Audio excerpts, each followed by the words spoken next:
मार्गशीर्ष महिना सुरू झाला म्हणजे आपल्या सुवासिनीचा आवडता महिना आहे. प्रत्येकाला वाटतं की ह्या महिन्यामध्ये आपण खूप मातेची सेवा करावी.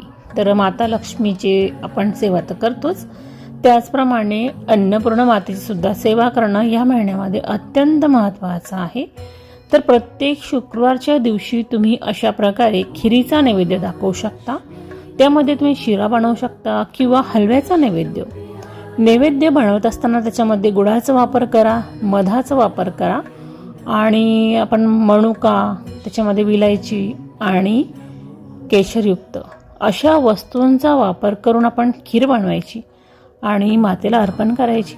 विविध पालेभाज्या आणि तांदळाचं स्वस्तिक म्हणा किंवा अष्टकमल दल बनवायचं आणि मातेला अशा प्रकारे धनाचा वर्षाव करून सुशोभित अशी पूजा मांडणी करायची, आरती करायची, अन्नपूर्णा स्तोत्र, मंत्र